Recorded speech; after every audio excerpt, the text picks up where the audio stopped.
Finally बच्चों BA first year first semester के सभी स्टूडेंट के लिए मैं एंशियंट हिस्ट्री का पूरा मॉडल पेपर लेके आ चुके हैं। आपके 2024 के एग्जाम के लिए बहुत ही महत्वपूर्ण पूरा का पूरा ये मॉडल पेपर साबित होगा। इसलिए जो विद्यार्थी बीए फर्स्ट ईयर में हैं तथा फर्स्ट सेमेस्टर एग्जाम की तैयारी कर रहे हैं तो इसमें कि जितने भी प्रश्न हैं बिल्कुल देखेंगे, क्योंकि इस पेपर से भी आपका पता चलेगा कि आपका पेपर कैसा आता है, कितने कितने खंडों में पेपर आपका विभक्त है, कैसे कैसे आपके प्रश्न आते हैं, सब कुछ इस पेपर्स के माध्यम से आपको पता चलेगा। और इसमें कि जितने भी प्रश्न हैं बहुत ही महत्वपूर्ण प्रश्न हैं, इसलिए लास्ट तक वीडियो में आप बने रहिएगा। कुछ मैं इंपॉर्टेंट क्वेश्चन भी लास्ट में लेके आया हुआ हूं, जिसकी मदद से आप यदि आप दोनों से तैयार करोगे तो मैं बता दे रहा हूं आपको 75 नंबर का आपका पूरा प्रश्न पत्र होता है। आपके 60 से 65 नंबर इसी मॉडल पेपर से आपके क्लियर हो जाएंगे। इसलिए इसमें कि जितने भी प्रश्न हैं आपको देख लेना है, एक भी प्रश्न आपको मिस नहीं करना है। ये आपका BA first year first semester के लिए आपका एंशियंट हिस्ट्री का मॉडल पेपर है। आपका एंशियंट हिस्ट्री यानी आपका प्राचीन इतिहास का मॉडल पेपर है। पेपर के साथ आपको नाम देख लेना, एंशियंट इंडियन हिस्ट्री पेपर का नाम है। यहाँ से मैं आपको पूरा पेपर दिखा दे रहा हूँ। आपको पेपर के यहाँ से नाम भी आपका लिखा हुआ है, Delhi civilisation and India and world आपका पेपर का नाम है। पूरा पेपर जो आपका आएगा पूरा 75 नंबर का आपका पूरा प्रश्न पत्र रहेगा ऑल यूनिवर्सिटी का।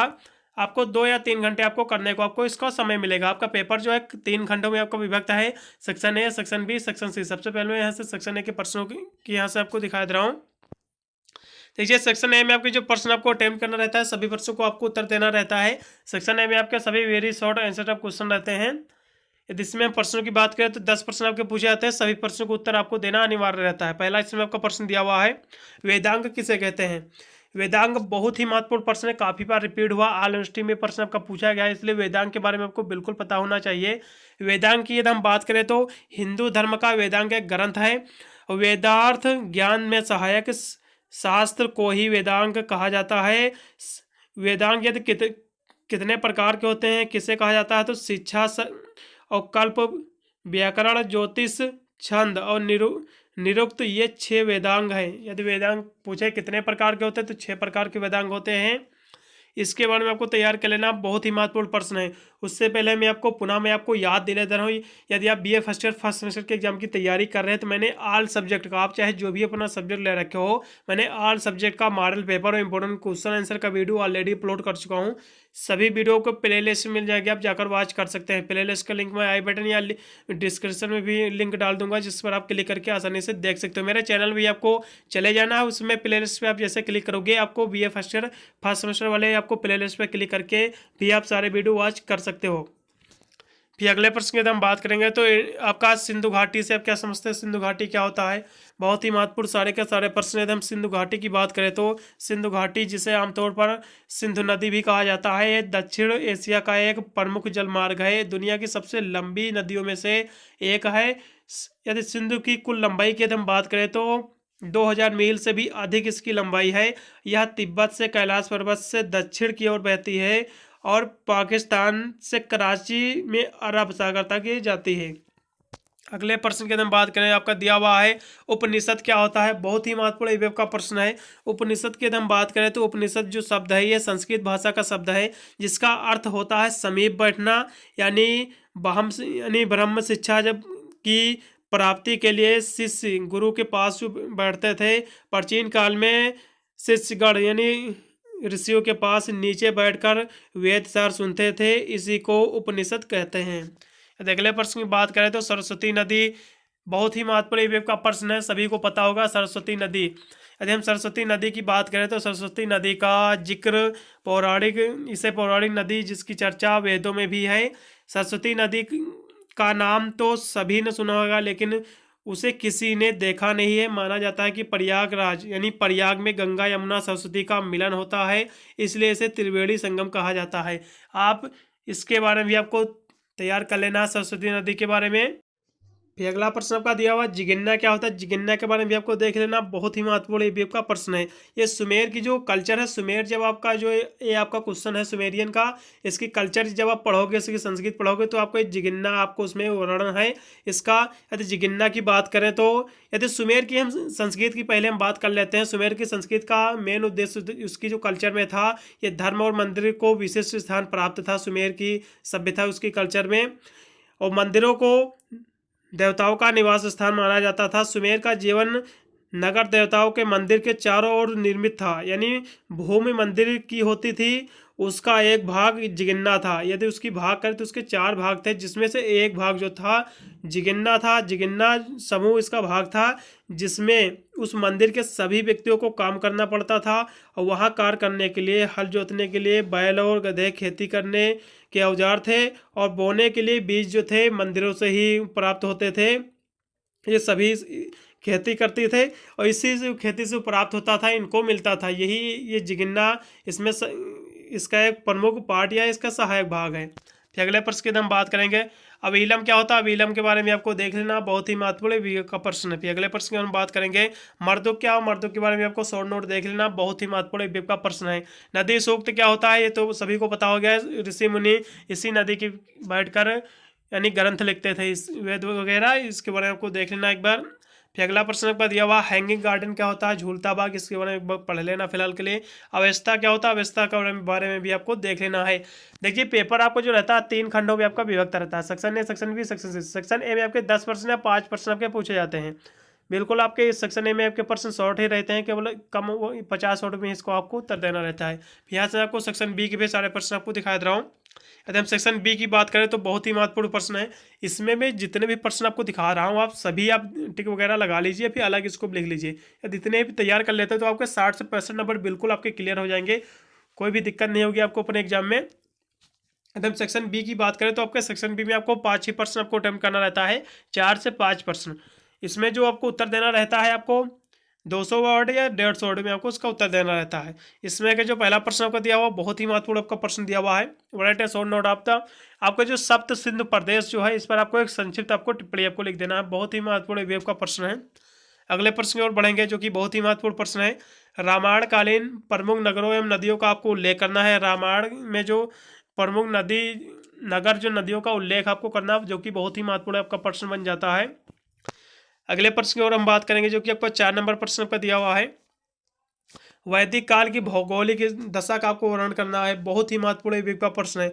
वैदिक काल से एक प्रश्न बिल्कुल हर साल पूछा जाता है, चाहे उसकी सामाजिक स्थिति पूछ ले या आर्थिक स्थिति पूछ ले या भौगोलिक दशा पूछ ले, ये 100% आपके एग्जाम में वैदिक काल से पूछा ही जाएगा। वैदिक काल की शिक्षा क्या होती है, इसके बारे में आपको देख लेना, बहुत ही महत्वपूर्ण प्रश्न है।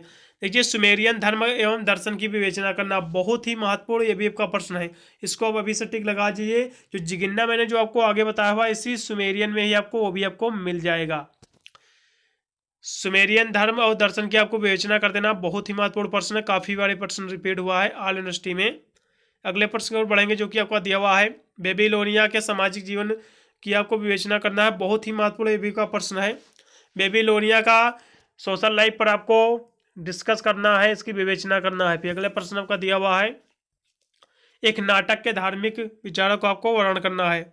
एक नाटक के जो धार्मिक विचार थे, इसको आपको विवेचना करना, बहुत ही महत्वपूर्ण ये का प्रश्न। इसमें जितने भी प्रश्न है आप सभी टिक लगा लीजिए। यदि इतने प्रश्न आप तैयार कर लेते हैं तो आपको अपने एग्जाम में किसी भी प्रकार की प्रॉब्लम नहीं होगी। आप चाहे जिस भी यूनिवर्सिटी से अपना कोर्स कर रहे हो, ये BA first year first semester के लिए आपका एंशिएंट हिस्ट्री जो विद्यार्थी ले रखे हैं वही विद्यार्थी तैयार करेंगे, क्योंकि एंशिएंट हिस्ट्री में ही सभी प्रश्न आपके दोहराए जाएंगे। अगला प्रश्न भी आपका दिया हुआ है, शौक सभ्यता पर आपको संक्षिप्त आपको टिप्पणी देख लेना है। सॉन्ग सिविलाइजेशन जो है, इसके बारे में आपको देख लेना, बहुत ही महत्वपूर्ण एपीएफ का प्रश्न है। फिर यहाँ से आपका सेक्शन आपका बी भी समाप्त हो गया, जल्दी से मैं सेक्शन सी की भी सारे प्रश्न आपको दिखा दे रहा हूँ। सेक्शन सी में आपको देख लो केवल 2 ही प्रश्न आपको करना रहता है, केवल 2 ही प्रश्न को आपको उत्तर देना रहता है। आपको इसमें लॉन्ग ऐसे टाइप क्वेश्चन आपके रहते हैं, सभी आपके दीर्घ उत्तरीय प्रश्न रहते हैं। इसमें के 2 प्रश्न आपको सॉल्व कर देना है, 10 या 11 नंबर के आपके प्रश्न ये रहेंगे। इसमें जो कि पहला प्रश्न दिया हुआ बहुत ही महत्वपूर्ण प्रश्न, इसको रिपीटेड प्रश्न कह सकते हो। ये आपका वैदिक और सिंधु सभ्यता का जो आंतरिक संबंध है, जो इसके बारे में आपको देख लेना है, बहुत ही महत्वपूर्ण ये भी आपका प्रश्न है। अगला प्रश्न जो आपका दिया हुआ है, discuss source of ancient history, आपका जो ये बहुत ही महत्वपूर्ण प्रश्न, आपका एंशिएंट प्राचीन भारतीय इतिहास आपका पेपर का नाम ही है, इससे रिलेटेड तो एक प्रश्न बिल्कुल बनता ही है। तो आपको ये प्रश्न बिल्कुल आपको तैयार करना, 100% आपके एग्जाम में प्रश्न आपको देखने को मिलेगा। प्राचीन भारत इतिहास के स्रोतों का आपको पर प्रकाश डाल देना है, जो कि बहुत ही महत्वपूर्ण प्रश्न है। अगले प्रश्न की ओर हम बात करेंगे, जो कि बहुत ये भी आपका महत्वपूर्ण प्रश्न है, कन्फ्यूशियस कौन था और चीन में बौद्ध धर्म के विकास का विवेचना करना है, जो कि बहुत ही महत्वपूर्ण ये आपका प्रश्न है। कन्फ्यूशियस कौन था, ये प्रश्न बिल्कुल पूछा जाएगा, इसको बिल्कुल तैयार करना है। फिर अगले प्रश्न की हम बात करेंगे, प्राचीन सभ्यता घट यानी प्राचीन सभ्यताएं नदी घाटियों में कैसे विकसित हुई हैं, इसके बारे में भी आपको बताना है। ये भी आपका बहुत ही महत्वपूर्ण एक हिसाब से प्रश्न बन जाता है। यहाँ से मैंने आपको पूरा पेपर आपका दिखा दिया है, BA first year first semester के लिए है। कुछ मैं यहाँ से कुछ क्वेश्चन भी इसमें मैं लेके आया हूँ, इनको बिल्कुल आपको देख के जाना है, क्योंकि ये क्वेश्चन यदि आप तैयार कर लेते हो, जितने में मैं आपको मॉडल पेपर दिखाया हुआ हूँ, और ये क्वेश्चन कुछ शॉर्ट में है, इनको भी आपको देख लेना है। पूरा का पूरा पेपर आपका इन्हीं से आपका सॉल्व होगा, इससे बाहर एक भी प्रश्न आएगा, मैं अब यही से आपको बता दे रहा हूँ। इसमें कुछ और भी यहाँ से शॉर्ट प्रश्न में लेके आए, इसको बिल्कुल देखना है। अभिलेख क्या होता है, अभिलेख के प्रकार भी देख लेना, जो कि बहुत ही महत्वपूर्ण आपका प्रश्न है। बिल्कुल आपके एग्जाम में प्रश्न आपको देखने को मिलेगा। फिर आपका अगला प्रश्न दिया हुआ, मिस्र को नील नदी का वरदान क्यों कहा जाता है, जो कि एक हिसाब से बहुत ही महत्वपूर्ण ये भी आपका प्रश्न है। मिस्र को नील नदी का वरदान क्यों कहा जाता है, बिल्कुल आपके एग्जाम में प्रश्न देखने को मिलेगा। ये प्रश्न बिल्कुल आपको देख के जाना है। एक हिसाब से देखा जाए तो इस मॉडल पेपर के माध्यम से मैं इंपॉर्टेंट क्वेश्चन भी बताने का प्रयास कर रहा हूँ। इस मॉडल पेपर से आप जितने भी प्रश्न तैयार कर लीजिए, और जो मैं प्रश्न कुछ नीचे लेके आया हुआ हूँ 16 से 17 प्रश्न, इनको भी आप बिल्कुल देख लेना है। पूरा का पूरा पेपर आपका सॉल्व होगा आपके 2024 के एग्जाम का, चाहे जिस भी यूनिवर्सिटी अपना कोर्स कर रहे हो। मिस्र को नील नदी का वरदान क्यों कहा जाता है, इसके बारे में बिल्कुल तैयार करना है। वैदिक संहिता क्या होता है, इसके बारे में देख लेना है। बहुत ही महत्वपूर्ण बीएफ का प्रश्न है। फिर अगला प्रश्न आपका दिया हुआ, जो कि बहुत ही महत्वपूर्ण है, रामायण के बारे में आपको देख लेना है। यदि हम रामायण की बात करें तो सभी को पता होगा, रामायण की जो रचना थी वाल्मीकि जी ने की थी। ये जो आपकी थी 25वीं सदी में इसका प्रारंभ हुआ था।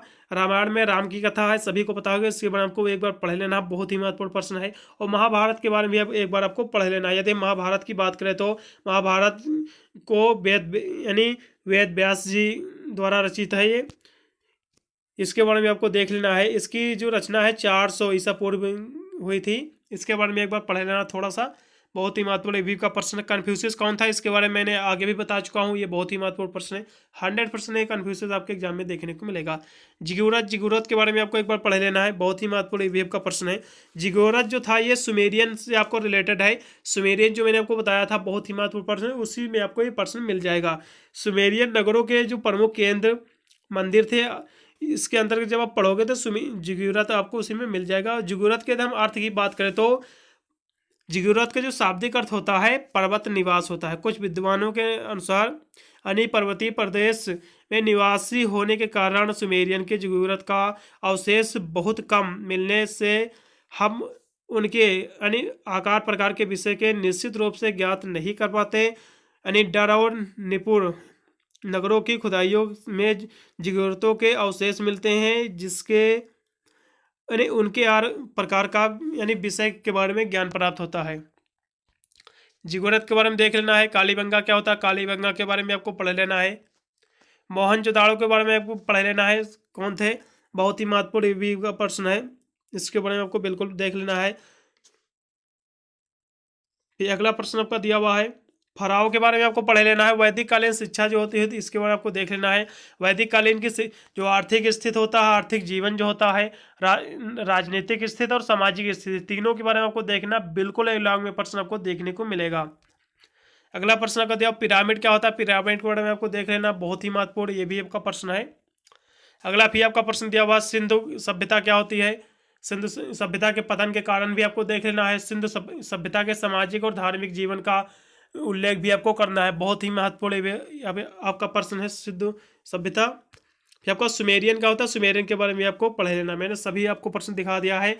आप फराओ के बारे में आपको पढ़ लेना। फराओ जो है, फराओ मिस्र के राजाओं को फराओ कहा जाता था। फराओ के बारे में भी आपको पढ़ लेना है, मैं लास्ट में बता दे रहा हूँ। फराओ, ये फराओ के बारे में आपको पढ़ लेना। फराओ जो थे मिस्र के राजाओं को फराओ कहा जाता था, इसके बारे में भी एक बार आपको पढ़ लेना है। मैंने सभी प्रश्न आपको दिखा दिए हैं, इसमें सारी जितने इसमें प्रश्न आपको दिखाए हुए हैं इतने प्रश्न आप तैयार कर लीजिए। आपको एग्जाम में किसी भी प्रकार की प्रॉब्लम नहीं होगी। एंशिएंट हिस्ट्री के पेपर में आप अपने एग्जाम में अच्छा पेपर पूरा सॉल्व करके आओगे।